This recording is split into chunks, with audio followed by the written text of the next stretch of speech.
भाजपनं राजधानी दिल्लीत ऑपरेशन लोटस राबवलं आणि देशाच्या राजकारणात पुन्हा एकदा मोठा राजकीय भूकंप झाला। अरविंद केजरीवाल यांच्या आम आदमी पक्षाच्या 7 राज्यसभा खासदारांनी भाजपचं कमळ हाती घेतलं आहे। यामध्ये खासदार राघव चड्डा यांच्यासह संदीप पाठक, अशोक मित्तल, स्वाती मालीवाल, हरभजन सिंग, विक्रम सहानी आणि राजेंद्र गुप्ता या 7 खासदारांनी अरविंद केजरीवाल यांची साथ सोडली। पण सर्वाधिक चर्चा झाली ती राघव चड्डा यांची। खरं तर गेल्या अनेक दिवसांपासून आम आदमी पक्षाचे हायकमांड आणि राघव चड्डा यांच्यात मतभेद सुरू होते। त्यामुळे काही दिवसांपूर्वी पक्षाने राघव यांना राज्यसभेच्या उपनेतेपदावरूनही हकललं होतं आणि त्याच वेळी राघव चड्डा भाजपमध्ये जाणार अशी चर्चा रंगली होती। आणि अखेर 24 एप्रिलला राघव यांनी पत्रकार परिषद घेत ज्या आम आदमी पक्षातून राजकीय कारकिर्दीला सुरुवात केली होती त्या पक्षावर सडकून टीका करत पक्ष सोडण्याचा निर्णय जाहीर केला। पण माध्यमांमध्ये चर्चा सुरू आहे ती म्हणजे 2027 मध्ये होणाऱ्या पंजाब विधानसभेच्या निवडणुकीवेळी भाजप राघव चड्डा यांना मुख्यमंत्री पदाचा चेहरा जाहीर करणार आहे। पण सध्या तरी अशी चर्चाच आहे, त्यामुळे विश्लेषण नको। पण राघव चड्डा राजकारणात येण्यापूर्वी काय करत होते, ते राजकारणात कसे आले आणि त्यांचा आजवरचा राजकीय प्रवास नेमका कसा राहिला आहे, या सगळ्या प्रश्नांची उत्तरं जाणून घेऊ या व्हिडिओच्या माध्यमातून। नमस्कार, मी अरविंद आणि तुम्ही पाहतात महाराष्ट्र कट्टा।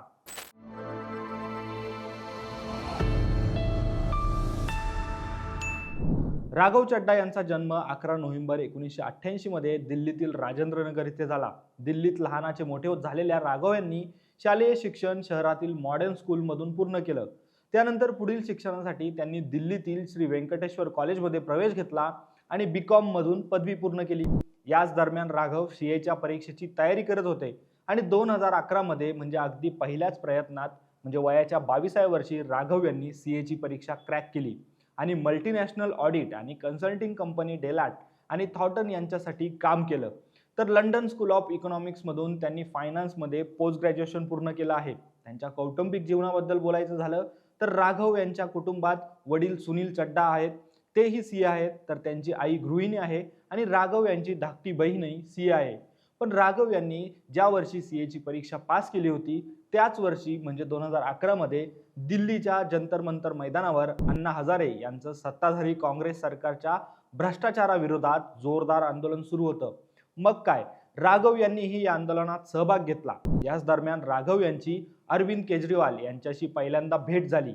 पुढे लोकपाल कायद्यासाठीचं हे आंदोलन संपल्यानंतर अरविंद केजरीवाल यांनी 2 ऑक्टोबर 2012 मध्ये आम आदमी पक्षाची स्थापना केली आणि राघव चड्डा यांनी आपमधून राजकारणात प्रवेश केला। राजकारणात प्रवेश केल्यानंतर त्यांना सर्वप्रथम दिल्लीतील जनलोकपाल विधेयकाचा मसुदा तयार करणाऱ्या राहुल मेहरा यांना मदत करण्याची जबाबदारी केजरीवाल यांनी दिली। पुढे 2015 मध्ये अवघ्या वयाच्या 26व्या वर्षी राघव यांची आपचे राष्ट्रीय कोषाध्यक्ष म्हणजेच पक्षाच्या खजिनदार म्हणून केजरीवाल यांनी निवड केली आणि केजरीवाल यांचे विश्वासू सहकारी म्हणून त्यांची ओळख निर्माण झाली।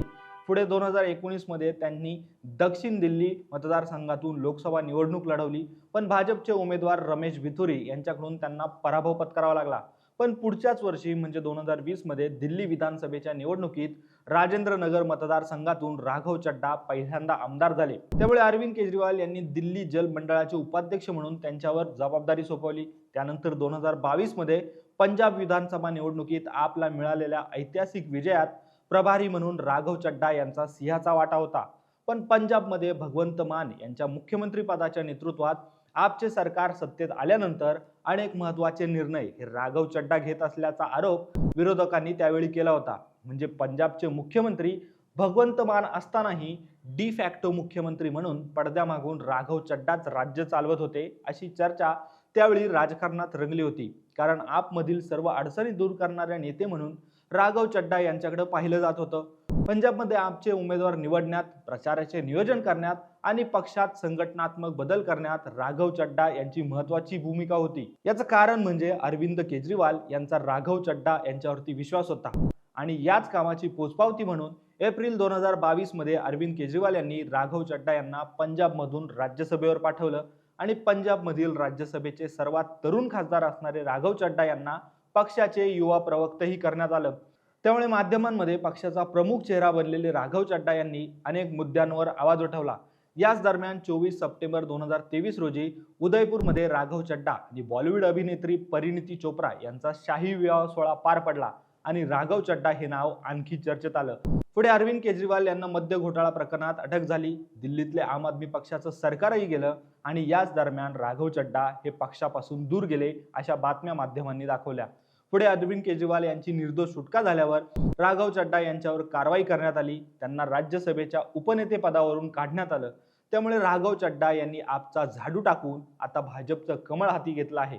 एकूणच काय तर राघव चड्डा यांचे वैयक्तिक आयुष्य एखाद्या चित्रपटाप्रमाणेच रंजक आहे. दरम्यान या सगळ्यावर तुमच्या काही प्रतिक्रिया असतील तर कमेंट बॉक्समध्ये देखील या. हा व्हिडिओ जर आवडला असेल तर व्हिडिओला लाईक करा, शेअर करा आणि असेच राजकीय व्हिडिओ पाहण्यासाठी आमच्या महाराष्ट्र कट्टाला तुम्ही आत्ता लगेच सबस्क्राईब करा. धन्यवाद.